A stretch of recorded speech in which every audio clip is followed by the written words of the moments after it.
Hola, bienvenidos a nuestra cátedra Pérez Alfonso. La cátedra de Pérez Alfonso versa sobre el derecho a la energía. Queremos ver cómo la industria de la energía, que es lo que mueve, motoriza al mundo, tiene desafíos, retos, amenazas con relación a su aspecto regulatorio. Sin duda alguna, Pérez Alfonso fue un visionario, un pionero, en este caso, en el mundo de la energía tradicional, de hidrocarburos. Pero el mundo, la realidad energética es mucho más diversa y compleja. De hecho, la conversación de hoy versa sobre el hidrógeno como fuente de energía, que presenta sin duda alguna unas ventajas significativas. Por ejemplo, una de las cosas que lo hace tan atractiva es que es una energía limpia, es una energía libre de emisiones. Y eso le da una puerta de entrada, pero no solo eso, sino que es además una energía de sin duda alguna es el elemento de mayor disponibilidad en todo el universo. Es que tiene una gran capacidad y diversidad de almacenaje y transporte.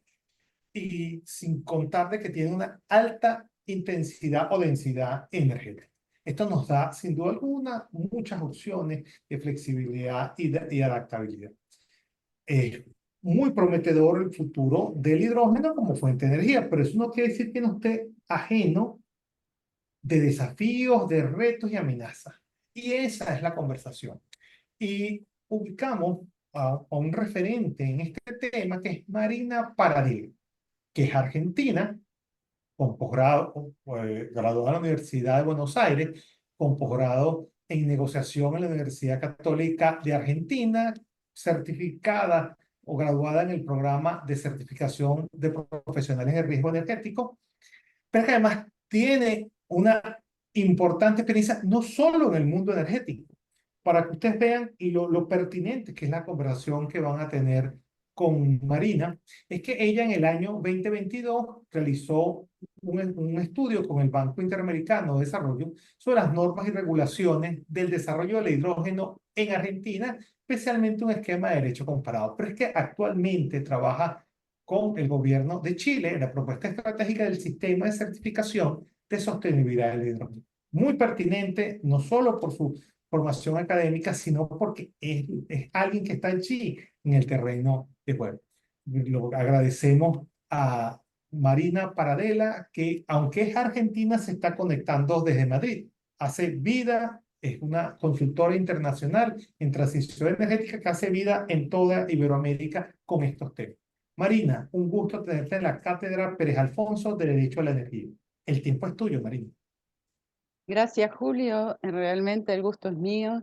Ya sabes, te agradezco tantísimo esta invitación a ti, a la cátedra, a la fundación, porque realmente, como te comentaba, para mí es un gusto trabajar con mi región de origen, aunque estoy trabajando mucho en Europa, y sobre todo explorar cada vez más todos estos conceptos que estabas diciendo. Pensando solo en hidrógeno y no toda la transición energética, que sería tema para muchas más conferencias, todo esto que estabas comentando sobre las potencialidades del hidrógeno y la importancia que puede tener, a bien si hay voluntad política y voluntad económica, digamos, y voluntad de inversión, lo que puede representar para América Latina. Realmente a mí me da mucho gusto poder explorar un poco estos conceptos y lo que voy a hacer es compartir una presentación para que nos sirva como guía para estos primeros minutos de exposición y a ver, luego ya daremos lugar a una conversación cruzada, ¿sí? La gente que quiera preguntar. Pero bueno, como Julio muy bien anticipó, lo que vamos a hablar hoy son los retos y las oportunidades que el hidrógeno puede tener para Latinoamérica en todo este proceso de transición energética y más aún, yo diría, de descarbonización de la economía. Entonces, como para empezar o en realidad recapitular, porque ya lo anticipó Julio, el hidrógeno es percibido hoy a nivel mundial en todos los sectores de la economía como un elemento que es imprescindible no solo para la transición energética, como decía, sino para la descarbonización de la economía, que va mucho más allá de la transición. Y el logro de los objetivos climáticos, porque ese es el objetivo final, digamos, la meta final de la descarbonización y de la transición energética es un objetivo de paliar los daños climáticos, ¿verdad? Y entonces aquí está resumido lo que ya Julio anticipó, y es que, ¿por qué el hidrógeno es imprescindible? Bueno, porque su uso está libre de emisiones. Si yo, si yo alimento un coche con hidrógeno, lo que produzco es vapor de agua, con lo cual me permite cero emisiones directas. Un biocombustible me puede permitir cero emisiones netas, pero en realidad por el caño de escape va a estar sacando CO2, lo que va a compensar por otro lado. El hidrógeno no. Los métodos de producción son flexibles y esto para América Latina es también una joya, porque son todos métodos de producción que se basan en recursos en los cuales América Latina es muy rica, ¿sí? Porque son fuentes fósiles en la medida que capture el CO2 resultante. Electricidad renovable, energía nuclear, bioenergía. Todas estas métodos de producción, que hoy no vamos a explorar en detalle porque excede, ¿no? El ámbito así de derecho de energía que vamos a encarar, pero todo esto son oportunidades para América Latina. Y otro concepto es, ya yendo a la otra punta de la cadena de valor, que no es la producción, sino el uso, nos permite descarbonizar una gran cantidad de aplicaciones que yo creo que es único en ese sentido.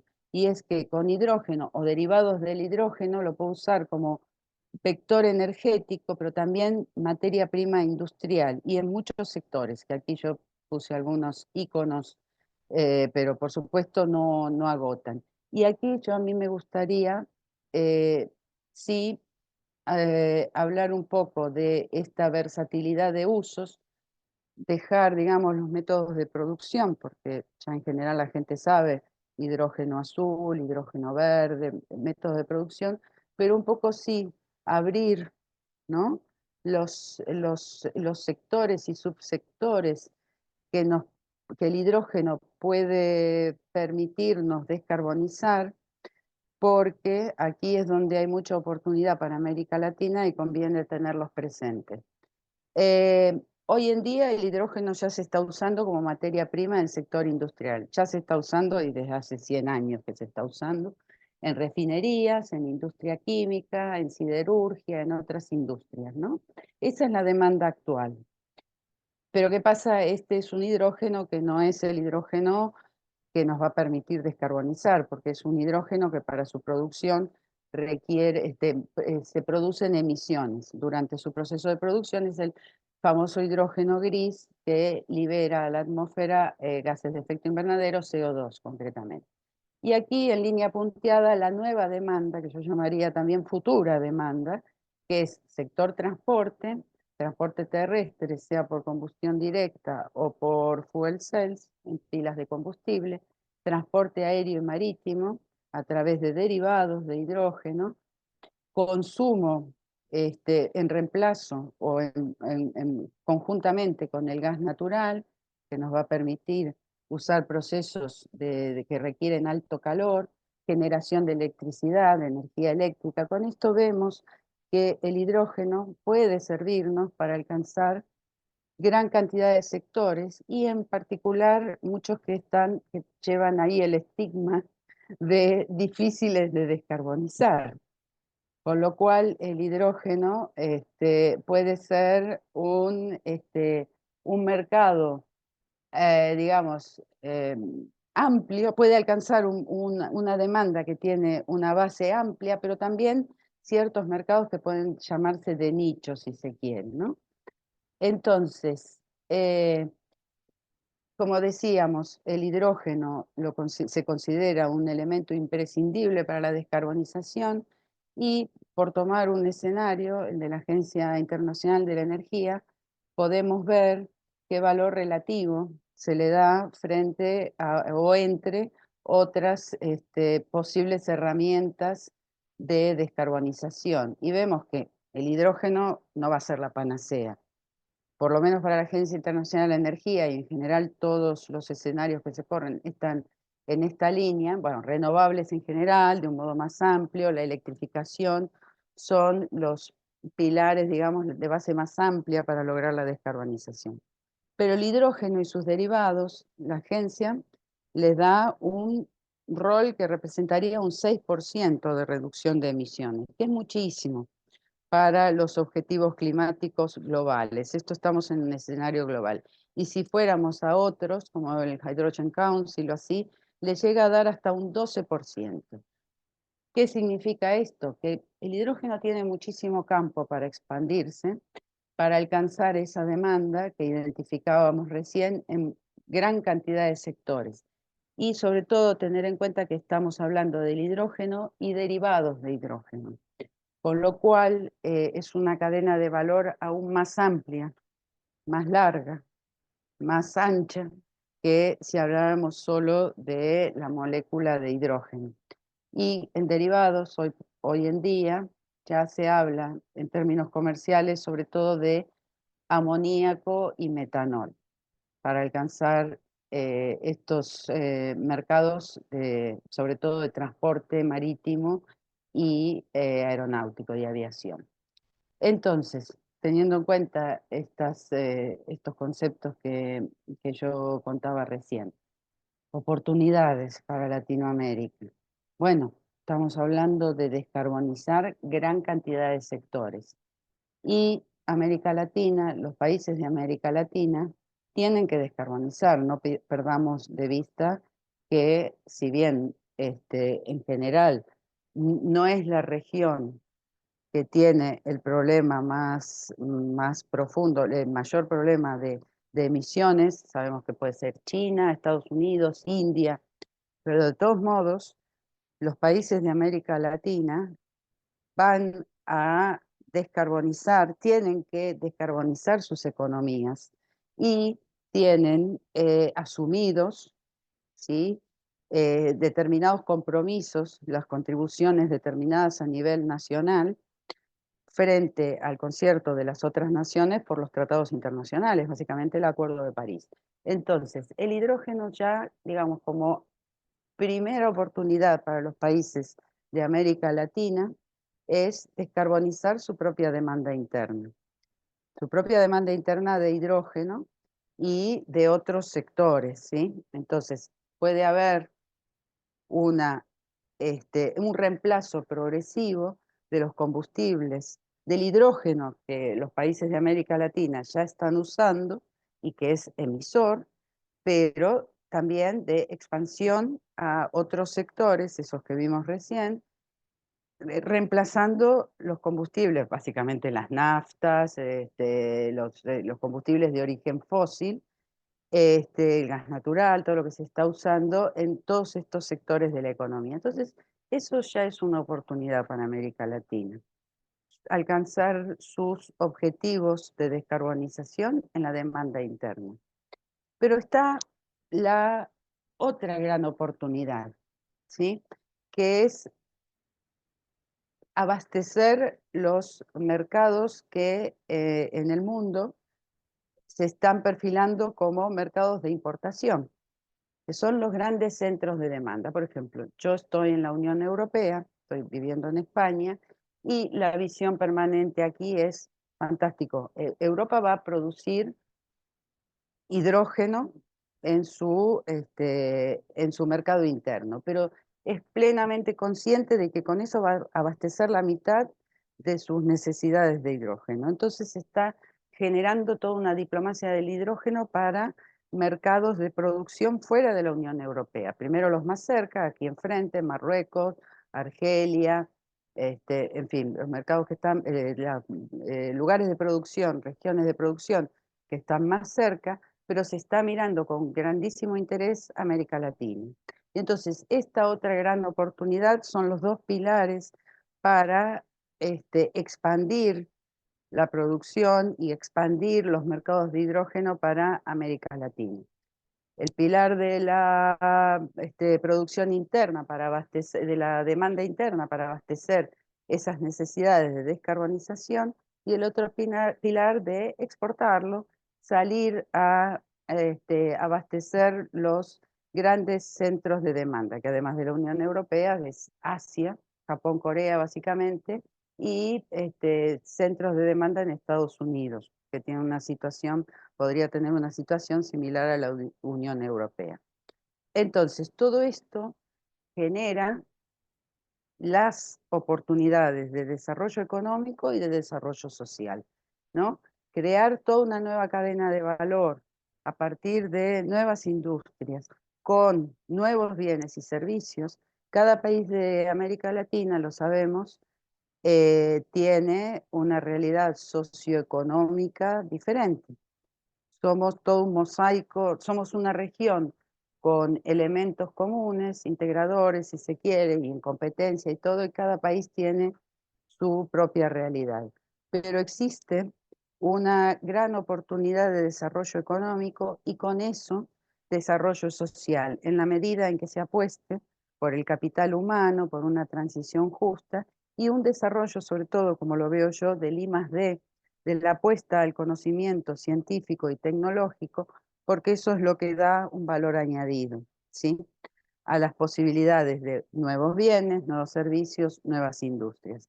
Y entonces, como América Latina tiene este grandísimo potencial de recursos renovables y fósiles no renovables, que requieren toda una gran set de tecnología, estaría en condiciones de producir grandes volúmenes de hidrógeno bajo en carbono, sea renovable o a partir de fósiles, pero sin emitir CO2.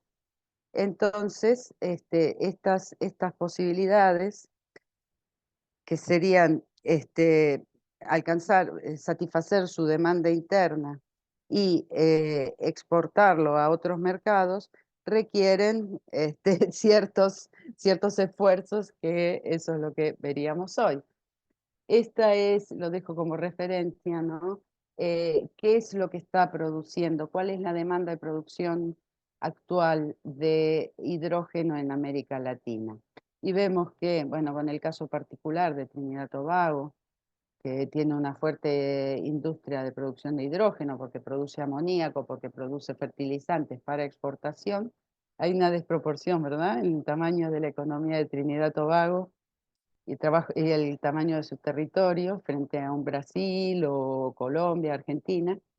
Pero bueno, tiene una situación particular de disponibilidad de gas natural. Pero aquí tenemos qué es lo que se está produciendo hoy: demanda de producción de hidrógeno gris, de hidrógeno que emite, ¿sí?, para este sector industrial y de refinación, que representa hoy aproximadamente un 5% de lo que es hidrógeno en el mundo, a como está hoy, más o menos. Entonces, esto es lo primero que América Latina, cada país, ¿no?, por su demanda, esto es lo que América Latina podría estar reemplazando a partir de la producción y demanda de hidrógeno gris, digamos, como primer paso para descarbonización de su demanda interna. Pero bueno, como vimos, esto es un primer paso en las oportunidades que pueden tener los países de América Latina en el mundo. Y aquí también, si tomamos una proyección posible, ¿sí? Todo esto son en base a proyectos anunciados, con lo cual es muy contingente, porque proyectos anunciados en distintos grados de desarrollo que pueden fracasar, puede haber también nuevos proyectos, todo esto estas barras pueden cambiar. Pero digamos que a 2023, una proyección posible de producción mundial, ¿sí?, de hidrógeno, pone a América Latina en esta posición, ¿sí? Y es que estaría produciendo 6,6 millones de toneladas por año a 2030. Llamo la atención sobre un punto en particular, y es que si el celestito sería el hidrógeno a partir de combustibles fósiles y el verde a partir de energías renovables, América Latina tiene un grandísimo potencial para las dos vías de producción. Sin embargo, los proyectos anunciados en América Latina están todos en base, tomando la vía de producción renovable. Y llamo la atención sobre este punto porque después vamos a hablar un poco sobre las posibilidades, ¿no? Y las hojas de ruta y las estrategias que están manejando alguno de los países, ¿no? O el bloque en general, y llamo la atención sobre esto. ¿Qué significa esto en términos mundiales? Pues más o menos para lo que es el hidrógeno renovable de volúmenes de producción proyectados, más o menos un 20% a 2030 estaría saliendo de América Latina, ¿sí? Y para lo que es hidrógeno por toda vía de producción, yo calculé más o menos un 15%. Hoy en día, América Latina, producción y demanda, recordamos que era aproximadamente un 5%, con lo cual ya los volúmenes de producción proyectados implica una expansión de producción para América Latina, solo por anunciados, ¿sí? Pasar de un 5%, porque abastece su demanda interna de hidrógeno, a un 15% de todo el hidrógeno o un 20% de lo que se considera hidrógeno renovable. Esto, como le digo, contingente y según un posible escenario de análisis que es del Hydrogen Council. Habrá otros, pero todos coinciden en la expansión de la producción para América Latina. Esto aquí también como referencia, H2LAC, una plataforma que tiene material muy interesante. H Inicio hizo este index y sospecho que lo van a estar actualizando y da también un posible índice comparativo de cómo está la situación del hidrógeno entre los países de América Latina, incluyendo Caribe, ¿sí? Entonces, más allá de estas barras, porque hay otros índices que a lo mejor una posición versus la otra se varía un poco, pero no es tanto ir a ver si cada país realmente está en esa situación, analizar el fondo, sino sobre todo mirar y poner nuestra mirada, nuestra atención en cuáles son las variables que este índice está teniendo en cuenta para ser elaborado. Lo primero que pone son las políticas nacionales, o sea, las políticas públicas, los incentivos y la regulación en general. Es el celeste, que es hacia la izquierda el primer esto, ¿no? Y es el primer, digamos, de arriba, de izquierda a derecha, lo primero que tiene en cuenta, ¿no? La política pública, los incentivos, que serían parte de la política pública también, y la regulación. Luego ahí viene qué grado de desarrollo tiene lo que se llama el ecosistema, o sea, qué actores ya hay públicos y privados metidos en este mundo del hidrógeno en términos comerciales, ¿sí? Cuántas a lo largo de la cadena de valor, si hay empresas que ya están trabajando en el hidrógeno, qué grado de desarrollo y de liquidez puede tener ese mercado, los proyectos en operación, los sectores que están alcanzados por este ecosistema y por este desarrollo, esta operación. Y finalmente también, en verde clarito, el nivel de cooperación internacional y de esfuerzos, yo creo que entiendo que sería eso, porque viene con una planificación para abrirse a los mercados internacionales. Entonces son estos 5 ejes que este índice está teniendo en cuenta para hacer hoy por hoy este ranking de grado de desarrollo de los distintos países en Latinoamérica, pero que nos sirven para ver cuáles son en realidad los retos, ¿sí? Porque esto quiere decir que estos países están esforzándose, los gobiernos y los sectores privados, para impulsar cada uno de estos ejes. Entonces, de algún modo, este índice nos da una posición de países relativa, pero también nos está indicando cuáles son las cosas que tenemos que mirar cuando analizamos oportunidades y retos para el hidrógeno, ¿sí? Entonces, que ya vimos que, digamos, lo fundamental o uno de los pilares fundamentales, de los ejes fundamentales que tenemos que mirar para retos y oportunidades en Latinoamérica son las políticas públicas, ¿sí? Y dentro de las políticas públicas, lo fundamental es ver si existe una estrategia y una hoja de ruta para el hidrógeno y qué es lo que esa estrategia y hoja de ruta de ese país nos está diciendo. ¿Por qué? Porque, bueno, aunque seamos abogados aquí, sabremos que estas estrategias y hojas de ruta en realidad son herramientas de política pública que son indicativas, ¿sí? No son eh, vinculantes en el sentido de que vengan con una sanción, en fin, son indicativas, son muestras de la voluntad política y económica de un Estado, de un gobierno, pero de un Estado. Pero son fundamentales, son las herramientas sobre las cuales se pueden apoyar y se van a apoyar todas las regulaciones que van a ir de ahí hacia abajo, ¿sí? Y son fundamentales porque es lo primero que van a mirar los inversores, ¿sí? Tanto del lado de la producción como de la demanda, como de los bienes y servicios intermedios, cuando tomen sus decisiones de invertir en tal cual país. ¿Hay una estrategia? ¿Hay una hoja de ruta para esa estrategia? ¿Qué grado de implementación tiene de ahí hacia abajo en regulaciones concretas, en planes de acción hacia su puesta en marcha efectiva, ¿sí? Entonces aquí vemos también que la mayoría de los países de América Latina tienen ya sus estrategias. Chile fue el primero en 2020, ¿sí? Fue todo un pionero en esto.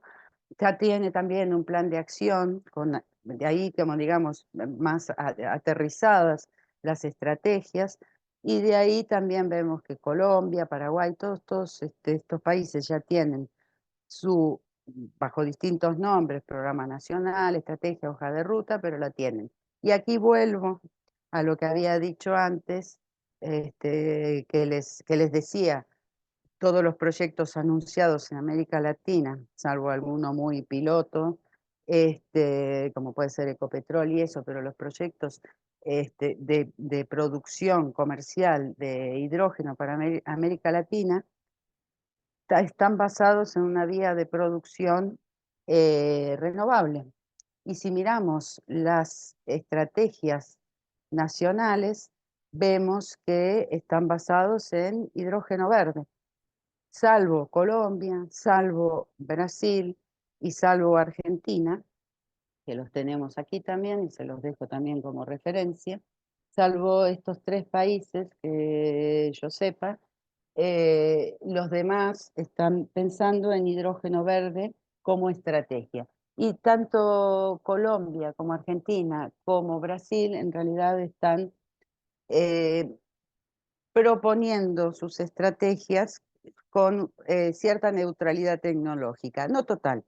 Colombia está pensando en hidrógeno en base a fósiles y en hidrógeno renovable. Argentina tiene una amplia base tecnológica, nuclear, lo que sea, y Brasil habla expresamente de bioenergía. Claro, es lógico, ¿verdad? Porque son recursos que, si pensamos en las economías de cada país, eh, son recursos abundantes y con desarrollo, ¿no? Entonces, bueno, tenemos estrategias y tenemos hojas de rutas. De ahí ya está resuelto el tema, de ninguna manera. Ahí empieza, digamos, la tarea. Ahí empieza la tarea, porque hay que definir muchísimos aspectos de los cuales yo hoy voy a mencionar algunos, y no necesariamente por orden de importancia, ¿sí? Yo pongo cosas que son muy importantes, pero no, esto no son prioridades, este es un orden a seguir. Son cosas que en realidad tienen que ir desarrollándose conjuntamente, en paralelo, y que se influyen unas en las otras. Un tema fundamental para facilitar y permitir el desarrollo de una economía de hidrógeno es establecer desde un principio la gobernanza oficial, la gobernanza dentro de un gobierno. ¿Por qué? Porque eso es lo que va a dar responsables e interlocutores, responsables de fijar políticas, de implementarlas y interlocutores para los inversores. Tienen un referente a donde dirigirse. Entonces, hay que establecer las competencias institucionales. Hay que decir qué organismos son responsables claramente para implementar las políticas públicas y eventualmente hacer planes nuevos y todo, dentro de lo que son las organizaciones del sector público de cada país, ¿no? Que hay países que son unitarios, otros que son federales, en fin, pero hay que establecer estas competencias. Esto es fundamental. Y también los apoyos transversales, porque si un Ministerio de Energía o un Ministerio de Medio Ambiente es responsable principal, también necesita apoyos transversales de otras entidades, organismos del gobierno. Transporte, medio ambiente, en fin. Entonces, la gobernanza es fundamental, porque ahí quedan fijados los responsables y los interlocutores. Otro tema que es fundamental es todo lo que sea normativa técnica y de seguridad, que muchas veces los abogados los vemos como, no, no, eso son cosas técnicas, como si fuera una cosa, digamos, prosaica, pragmática, que bueno, ya los ingenieros se van a arreglar. No, el tema de seguridad es fundamentalísimo, porque sin seguridad no se puede, sin una norma clara de seguridad, para cualquier combustible, para cualquier instalación, pero para el hidrógeno, que es inflamable y explosivo, pero tiene sus especificidades técnicas y de seguridad, hay que actualizar y sancionar todo lo que son las normas de lo que es normalización, las ISO, cada país tiene su organismo de normalización, para adaptarlas y eventualmente hacer nuevas normas para cada método de producción, para cada instalación y nuevos usos, ¿sí? Sobre todo los temas de seguridad. Certificar la sostenibilidad de ese hidrógeno para que realmente tenga un valor, porque una molécula de hidrógeno va a ser igual a la otra, así sea que se emitieron toneladas de CO2 para producirla, o sea, con emisiones negativas. Porque una vez producido ese hidrógeno, esa molécula es igual a la otra. Y solo la diferencia va a venir dada si hay alguien que me certifique todo su pasado limpio o su pasado sucio, lo que son las externalidades positivas por contraposición a un hidrógeno u otros combustibles fósiles, naftas o el oil o lo que sea, que son contaminantes. Entonces, establecer una certificación de origen y de sostenibilidad de esos atributos medioambientales positivos es fundamental, si no ese hidrógeno no tiene un valor, no puedo mostrar un valor añadido. Lo produje, pero me vale tanto como si fuera espurio, ¿sí? Trámites. Instalar proyectos no puede ser un calvario para los inversores, tiene que ser lo más, digamos, simplificado y adaptado a las necesidades de esas instalaciones posibles, ¿sí? Los trámites administrativos en América Latina y en España también pueden ser tremendamente burocráticos, pero tienen que tratar de simplificarse lo más posible. Entonces hay determinados mecanismos como la ventanilla única, adelantar guías de implementación para los inversores. En eso las culturas anglosajonas siempre van como mucho, un poco más, están más despiertas para esto y hay modelos en Canadá, en Australia, rápidamente hacen guías de implementación. Aquí en España también se están haciendo a nivel local, por ejemplo, en Andalucía, y con las complejidades que puede tener la tramitación a distintos niveles, municipal, provincial, regional, nacional, en cada país de América Latina, así todo hay que tratar de simplificar los trámites administrativos para, sobre todo, acortar tiempos, porque cada día que se alarga un trámite es un costo para el inversor y perjudica la economía del proyecto y beneficia a otras regiones competidoras, digamos, como dije recién. Me va a convenir irme a Canadá, que lo voy a hacer más rápido, por ejemplo, ¿no? Después están los aspectos socioeconómicos ambientales. Y esto es un mundo en sí. Julio, se puede hacer una conferencia específica de lo que es la política ambiental estratégica para hidrógeno, porque es un tema de altísima sensibilidad para energía y para hidrógeno, que es un área nueva dentro de energía, es de sensibilidad altísima y compleja, porque hay que crearlo eso. Hay que ponerle, digamos, toda la inventiva, la innovación que sea posible por cosas que todavía no están probadas, como son ciertas instalaciones de hidrógeno. Y tener en cuenta también los condicionantes, los impactos ambientales, por supuesto, biodiversidad, agua, suelo, pero todo lo que son los impactos socioeconómicos. No es solo cuánta agua voy a usar y si voy a poder disponer, hay agua o no hay agua, hay suelo utilizable o no, sino los conflictos que pueden devenir de ese uso del agua, el uso en competencia de los distintos recursos, ¿sí? Y sobre todo la necesidad, por aquello que decíamos de las oportunidades de desarrollo social y de desarrollo económico, no es solo que no perjudique al entorno, sino que tenga un impacto positivo, la creación de riqueza, la creación de un valor añadido, ¿sí? Para que sea un proyecto para todos, ¿sí? Entonces, establecer esta política ambiental estratégica está, digamos, en la primera milla, en el primer kilómetro de un camino tal vez de miles de kilómetros y sobre todo que, como decíamos antes, no solo cada país de los nuestros tiene sus peculiaridades. Uruguay va a ser muy distinto de Perú y que va a ser muy distinto de Costa Rica y de Argentina, sino que también son cosas que todavía no sabemos, ¿sí? Entonces hay que ver cómo este, determinadas cosas que todavía no sabemos van a impactar en nuestro medio ambiente. Entonces, eso lo hace especialmente delicado y difícil. Existen ciertas iniciativas de evaluación ambiental de los impactos de proyectos de hidrógeno, pero los proyectos de hidrógeno son muy diferentes entre sí.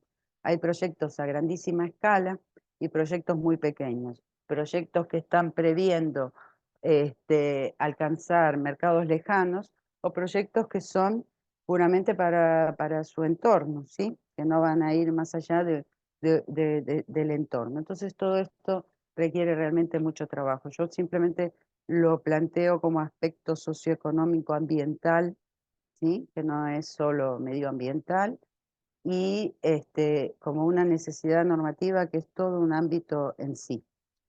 Luego está el tema de las infraestructuras, y es que el hidrógeno es un vector energético diferente de lo que estuvimos produciendo, transportando y utilizando. Entonces requiere infraestructuras diferentes, tiene diferenciales en sus necesidades de infraestructura. Tiene la particularidad también que ciertas infraestructuras que ya existen, como las de gas natural, podrían adaptarse o no adaptarse, ni siquiera necesitar adaptarse, para ser utilizadas para el hidrógeno. Bueno, todo esto hay que verlo, ¿sí? Son todas cosas que requieren estudios prenormativos antes de llegar a una norma, de ahí la complejidad también. El tema de, lo mismo también se puede decir de la electricidad en el sentido de que si voy a producir hidrógeno renovable, por un lado necesito más electricidad renovable, y necesito también más infraestructura de transporte de esa electricidad renovable. ¿Cuánto? Pues tengo que evaluarlo también. O sea, hay todo un impacto en las infraestructuras, aguas arriba, a lo largo de toda la cadena de valor y también aguas abajo de lo que es el hidrógeno y sus derivados, que necesariamente tengo que ir a ver la normativa. Pensemos solo, ¿sí? Dejar planteado el tema de transporte, y eso es transporte por carretera, pesado, o nuestros coches para uso de particulares, estaciones de servicio, transporte por tren, que acá en Europa se está mirando también con gran interés, usar hidrógeno para el transporte ferroviario. Y esa gran oportunidad para los derivados del hidrógeno, que es amoníaco y metanol y otros combustibles sintéticos. Todo eso tenemos que pensar en nuevas infraestructuras de todo tipo, nuevos, nuevos coches, nuevos trenes, nuevos motores de combustión interna o de celdas de combustible, nuevos barcos también, ¿no? Para que sean habilitados, ¿no? Como barcos que puedan quemar amoníaco. En fin, hay un enormísimo mundo regulatorio, universo regulatorio, que no es un mundo, son muchos planetas, ¿no? Y es una galaxia regulatoria que requiere realmente grandísimos esfuerzos y que además cada país no va a poder hacer solo. Y ahí ya se puede pensar, un momento, ahí estamos, si empezamos, si me permiten, en vez de empezar de arriba hacia abajo, empezaría de abajo hacia arriba, porque viene relacionado un poco con lo que hablaba recién, ¿no? De las normas, sobre todo de infraestructuras y de toda una cadena ya de valor, pero global. Y pasa un poco por la cooperación internacional y regional.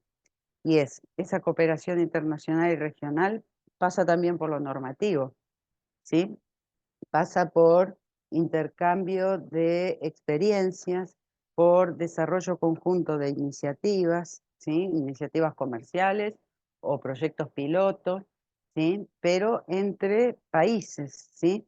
Crear foros para intercambio de conocimientos, incluyendo conocimientos que son regulatorios, de normativa técnica de seguridad, que habíamos dicho antes que a veces tampoco las tenemos tan presente, leyes, reglamentos, ordenanzas de todo tipo, y todo esto ya yendo más allá de lo normativo y es lo contractual, acuerdos comerciales entre países y entre empresas que sean transnacionales, esos acuerdos, ¿sí?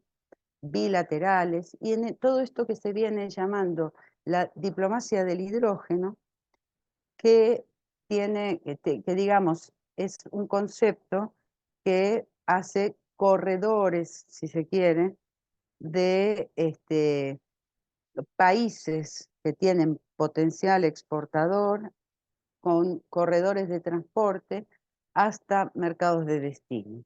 Entonces, esta diplomacia de hidrógeno involucra tanto países de producción como países de demanda, pero también organizaciones intermedias. Esta diplomacia del hidrógeno requiere que organismos de normalización, como mencioné antes, de ISO, también participen, ¿sí? En estas iniciativas internacionales. Y tenemos aquí todo lo que decía, una galaxia, que ya no es ni siquiera un sistema solar o un universo, de necesidades normativas y de relaciones entre países, entidades, ¿sí? Organismos multinacionales, que da mucho juego, ¿sí? A todas estas cooperaciones que mencionaba. Por eso lo ato un poco con lo que veníamos diciendo antes. Y luego están los otros dos temas también, y con esto ya termino, digamos, de plantear temas, después ya podemos conversar entre nosotros, y es todo el mundo de los mecanismos de apoyo y del desarrollo tecnológico, que también están en relación entre sí, ¿no? Todo lo que se puede incentivar a través de herramientas fiscales y de financiación, y todo lo que es desarrollo tecnológico, I+D, más inversiones, que es realmente puede ser un gran esfuerzo para los países de América Latina, que siempre sabemos los problemas de financiación, ¿no? Versus a países ya desarrollados que cuentan con gran cantidad de recursos financieros, ¿no? Entonces yo creo que con esto, Julio, si quieres comentarme, espero no haberme extendido demasiado. No, Marina, mira, creo que estuvo muy interesante y, y las intervenciones que estamos recibiendo por aquí desde Zoom, desde YouTube, creo que nos llegaron una desde LinkedIn también, se nota que le han seguido cuidadosamente el ritmo a tu conversación. Pero arranquemos, no perdamos tiempo. Mira, Adriana López se conecta desde Uruguay por LinkedIn. Dice, existen definiciones y estándares claros en esta materia. Conceptos como hidrógeno verde o hidrógeno renovable dificulta la certificación y el establecimiento de incentivos. Es que, y además escuché por ahí hidrógeno gris. Claro, bueno, yo recurrí ahí hablando y coloquialmente se sigue usando, es mala costumbre, Adriana. Eh, Adriana plantea un tema que realmente es fundamental y es la armonización. Armonización para certificación. Creo que me has dicho que Adriana ya también lo está diciendo. Pero armonización para todo. Tenemos que tener un lenguaje común y si no es común, por lo menos traducible. ¿Sí? Y todo esto de hidrógeno verde, hidrógeno azul, hidrógeno gris, rosa, verde, bueno, eso coloquialmente, pues bueno, puede servir, ¿no? Porque es un atajo, es un atajo para liquidarlo. Pero formalmente tendríamos que llegar, y llegaremos, yo creo, pero va a llevar un tiempo, a una armonización de todos estos términos. Y entonces entender claramente qué es lo que estamos hablando cuando decimos renovable, es verde, no es verde, que olvidémonos de eso.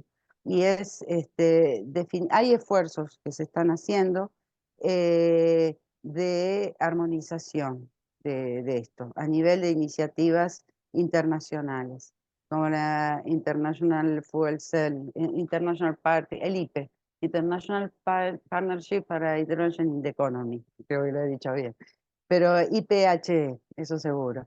Y también a nivel de organismos internacionales de normalización, como ISO o CEN-CENELEC, que es el ISO europeo, digamos, se están haciendo esfuerzos, pero estamos lejos, pero como dije para medio ambiente, lo digo con esto también, es el primer kilómetro a lo mejor, pero por lo menos hay consenso en que tenemos que llegar a un consenso.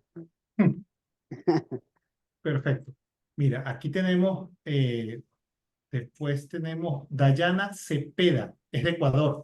Se conecta por Facebook, indica, ¿percibe usted que hay una falta de armonización entre las regulaciones nacionales e internacionales? ¿Esto no genera barreras comerciales y dificultad de inversión? Sí, sí, totalmente. Pero va en línea también, va relacionado con lo que dijimos recién y va un poquito más allá, ¿no? Diana ya lo está planteando en términos comerciales, y es que si yo salgo de Chile o de Ecuador a querer venderle un hidrógeno a una empresa en Alemania o en Japón o eso, el comprador tiene que saber lo que le estoy vendiendo, tiene que estar uniformado y la certificación forma parte de eso, pero no existe todavía ese consenso y es el camino del que estábamos hablando recién. Pero permanentemente se está dando un pasito más, Diana, en eso. Por ejemplo, Perú tiene su ley de fomento del hidrógeno verde. A ver si hay algún peruano, pero creo que era como la 31.992 o lo que sea. La sacó con una definición de hidrógeno verde, diciendo es el hidrógeno que se hace con electricidad renovable, creo que era algo así. Y la acaba de cambiar muy poco tiempo después de haber hecho la ley original para adaptar la definición de lo que llamaba hidrógeno verde a un hidrógeno de bajas emisiones, ¿sí? ¿Por qué? Porque hay una tendencia y Perú, el gobierno de Perú ve la necesidad de una tendencia internacional de alinearse, si quiere en algún momento exportar esa producción o por lo menos hablar el mismo lenguaje que el resto de las naciones. Entonces, Diana, sí, todavía no hay armonización, pero al mismo tiempo hay esfuerzo permanente. Ok. Gustavo Vuelvas, desde Colombia, se conecta por YouTube. Es cierto que el H2, hidrógeno, es un recurso muy abundante, pero presenta particularidades en la gestión de riesgo ante su inflamabilidad y baja densidad.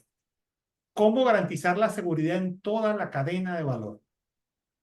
Sí, exactamente. Yo lo mencioné el tema. Pero primero, que no quiero esquivar la pregunta, que no se tome como eso, sino como prudencia de mi parte, es que soy abogada. Entonces, yo siempre, siempre soy muy prudente en hacer juicios de ingeniería, pero al mismo tiempo, siendo abogado, tuve la suerte de trabajar mucho con los ingenieros y en particular, a ver si fue 2022, estuve dentro de los grupos de trabajo de la European Clean Hydrogen Alliance, que es una iniciativa de la Comisión Europea que formó distintos grupos de trabajo, no sé, y lo que hicimos fue todo un mapeo de todas las normas técnicas, incluyendo seguridad, pero es un librito de la cantidad, son cientos y cientos de normas. Y esto se lo digo a Gustavo, y es que hay normas que ya están para el hidrógeno, porque el hidrógeno se viene utilizando, por ejemplo, en refinerías y en industria química desde hace 100 años, décadas y décadas. Entonces hay determinadas normas que ya cubren ciertas necesidades, pero hay otras necesidades, por ejemplo, una estación de servicio. Una cosa es manejar hidrógeno en una refinería con una garrafa, una bombona que se hizo toda la vida, y otra cosa es tener a una persona, que puede ser Gustavo o yo o Julio, cargando hidrógeno en un coche, ¿sí? Entonces, esas normas son necesarias y esas normas están en distinto, muy diferente grado de desarrollo según que sea caso por caso. Y como para dejar el tema aquí, es que hay decenas de normas de seguridad que se están revisando o haciendo como nuevas. Y esto, si hay interés, es que eso es una hoja de ruta, roadmap de necesidades regulatorias que hizo la European Clean Hydrogen Alliance y es de acceso público.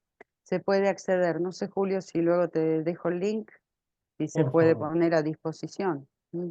por favor. Mm. Ah, Eira Hernández se conecta desde México por LinkedIn. Dice, la regulación está diseñada principalmente para combustibles fósiles. ¿Qué adecuaciones requieren en materia de transporte, almacenamiento y seguridad para la incorporación del hidrógeno a la oferta energética? Muchísimo, muchísimas. Esto es lo que mencionaba recién, en particular para transporte, es que hay un cambio de uso, pero un cambio radical de usuario. Del usuario. Porque, claro, porque si yo tengo hidrógeno que estoy usando para la industria química, para hacer amoníaco, en una fábrica de amoníaco, estoy usando un hidrógeno que en origen emitió, lo reemplazo por otro hidrógeno que no emitió, pero el usuario es el mismo.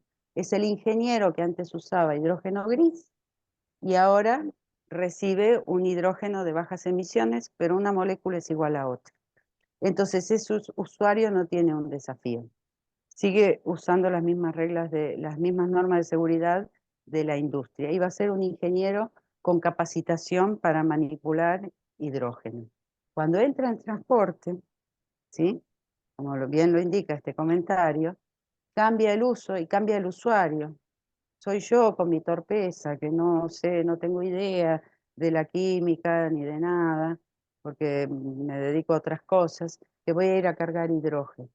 Entonces hay que tener mucho cuidado de los potenciales peligros que yo represento como consumidor de hidrógeno en una estación de servicio, ¿sí? Y sobre todo para el entorno. Y ese coche tiene los mismos riesgos, como bien dice el comentario, tiene los mismos riesgos que una nafta, a lo mejor tiene menores, a lo mejor los tiene mayores, ¿sí? Pero sí, hay que revisar todo ese mundo, todo ese universo de normas para nuevos usos y nuevos usuarios. Tiene que ser a prueba del usuario torpe, porque la base de uso es otra población, ¿sí? Y ni hablar si lo vamos a usar para consumo domiciliario. Si yo uso gas natural es una cosa, pero si yo para mi calefacción lo reemplazo por hidrógeno, que se está haciendo pruebas de reemplazar gas natural en mezcla o puro para mi calefacción o lo que sea, tiene que ser a prueba de el usuario torpe domiciliario, ¿sí? Gracias, Marina. Mira, desde Perú, Gustavo Huarcaya por YouTube se conecta y dice, hablaba usted de una hoja de ruta. ¿Qué políticas públicas son las adecuadas para favorecer el desarrollo de la infraestructura asociada al hidrógeno, pero garantizando el acceso equitativo y evitar monopolios? Ah, jaja, Gustavo de Colombia, ¿me has dicho? No, de Perú. Ah, de Perú, perdón, Gustavo. Huarcaya. Sí, sí, Gustavo Huarcaya. de Perú. Eh, Como dije, una estrategia de hoja de ruta es indicativa, pero marca claramente el camino. Es una política pública a largo plazo, aunque se vaya revisando. ¿Qué contiene? Contiene una visión, que eso es la visión que contiene es política pura. ¿Qué quiero yo como gobierno de Perú eh, o de Trinidad Tobago o de Uruguay? Es muy distinta. ¿Qué quiero yo como gobierno para mi país? Y esa visión va a marcar mis objetivos dentro de esa estrategia de hoja de ruta. Ahora, esa visión, mis objetivos van a ser producir tanto hidrógeno en 2024 o en 2030, en 2050, porque tengo esta visión de que voy a ser tal y tal jugador dentro del mundo del hidrógeno. Pero, ¿cómo construyo esa visión? Necesariamente la tengo que construir sobre mi realidad nacional, para lo cual tengo que generar mis insumos. ¿Cuánto hidrógeno tengo potencial de producir y de consumir? ¿Sí? Tengo que construir esa estrategia, esa hoja de ruta sobre una realidad nacional que va a ser distinta para cada país, necesariamente. Ahora, Gustavo dice el tema de, no, pero que no caigamos en un monopolio o un oligopolio de la infraestructura. Es súper difícil eso, Gustavo. Acá en la Unión Europea tenemos todo lo que son las normas que están replicadas en muchos países de América Latina, que son las normas de garantía de acceso de terceros a red, libre separación de actividades entre los que hacen transporte y distribución del energético, en este caso sería el hidrógeno, gas natural, lo que sea, y el que lo comercializa para que el que lo transporte no afecte, digamos, la libre competencia, no abuse de su posición dominante en el mercado, etcétera. Eso está en Europa, está costando, es un proceso a lo mejor de 20 años y no es perfecto en Europa. Me consta, porque he trabajado mucho con distintos países de América Latina, que esas normas en muchos casos existen, pero también existen los monopolios naturales, por llamarlo así, y es que hay una realidad económica subyacente de poca, digamos, poco número de actores en mercados de comercialización de gas, poco número de actores en mercado de transporte y distribución de gas o de electricidad, no vamos a ver nombres, pero hay empresas dominantes en cada país, y entonces pasar de la norma a la realidad, lo sé, es difícil. Perú tiene su realidad de gas natural, Colombia tiene su realidad también con Ecopetrol, que no se produzca el mismo fenómeno de hidrógeno, también lo veo difícil, pero bueno, es una opinión personal, ¿no? Por lo menos tener la norma implica que tenemos un recurso para hacer valer nuestros derechos, ¿sí? Que me refiero a un recurso administrativo o judicial. Peor es no tener la norma. Y como decías tú, tener una visión, un norte en la política pública. Mira, Sí, Camila Duarte se conecta desde Paraguay vía YouTube. ¿Qué país tiene un sistema digno de atención sobre incentivos fiscales y financieros para la inversión en energía a base de hidrógeno? En América Latina. No, no Bueno, distinguió no, pero no, ¿sabés qué pasa, Camila? Me has dicho, ¿no? Camila. Camila. Eh, yo estoy viviendo la realidad de la Unión Europea, porque lo estoy viendo porque vivo aquí y estoy trabajando en algunos proyectos y consultorías de la Unión Europea, y también tengo la suerte de estar trabajando para América Latina, como dijo Julio, y en otros proyectos más que Julio no mencionó. Y son dos realidades muy diferentes. Entonces, si en algunos temas, en muchos temas, los países de América Latina pueden mirar cómo lo está haciendo la Unión Europea o España o Alemania, porque sirve, ¿no?, para enriquecer su modelo, en temas de incentivos es una realidad muy diferente. Porque aquí hay muchísimos recursos, porque, porque no vamos a estar con eufemismos. Estos países son ricos y tienen muchísimos recursos. América Latina, cada país no tiene ni por asomo los recursos que tiene una Alemania. Entonces tiene que optimizar mucho más los recursos de los que dispone y las posibles herramientas.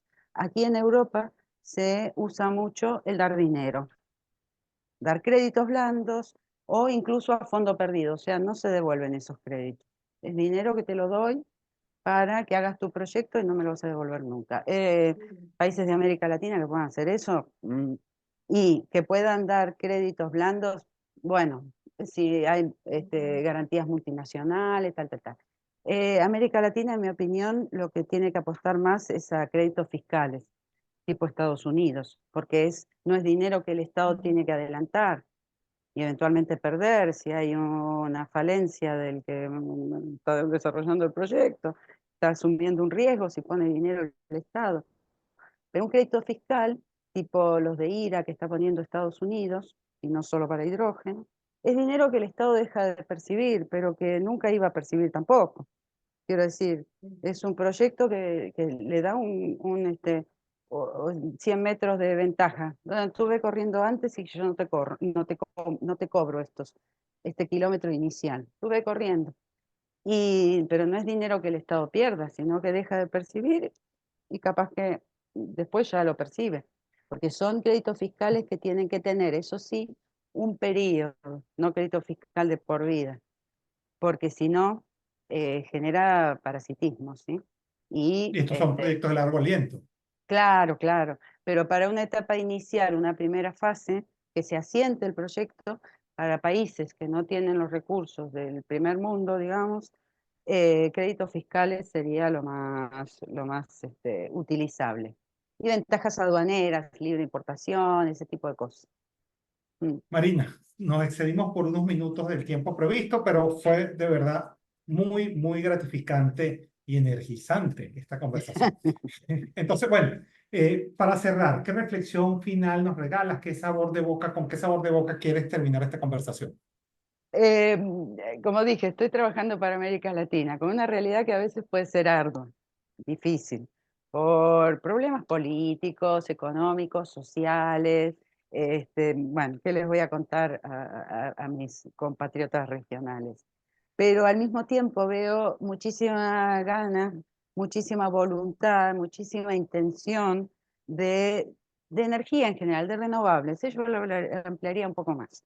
Pero si esto es hidrógeno, digamos para el hidrógeno. Mucha voluntad contra viento y marea, que es un espíritu muy iberoamericano, ¿sí? Que no nos arredramos tan fácil. Otros tienen más facilidades y caen antes. Los iberoamericanos tenemos la piel dura, resiliente, se dice ahora, pero es que es piel dura, y yo veo, y me parece muy, muy ilusionante, que todo esto va a ir saliendo. Va a haber mucho sinsabor también, pero veo cómo va Bueno, avanzando año a año. Entonces yo me voy diciendo que es positivo. Y todo lo que se pueda aportar, Julio, con estas conversaciones, con los infinitos foros que hay, H2LAC o Power2X o lo que sea, o de todo tipo, todo aporta. Así que yo quiero ir con un mensaje positivo. No, Marina, gracias por tu tiempo, gracias por intervenir en esta sesión de la Cátedra Pérez Alfonso, Cátedra de Derecho a la Energía. Temas claves que mueven a la industria de la energía desde la óptica jurídica. Y pásate por el canal, ahí vas a encontrar más de 1.600 videoconferencias en los más diversos temas jurídicos, todas de acceso libre y gratuito. Chévere, recuerda, Universitas está contigo. Chao, Marina, un placer haberte tenido en nuestro canal. Chao. Igualmente, muchas gracias a todos.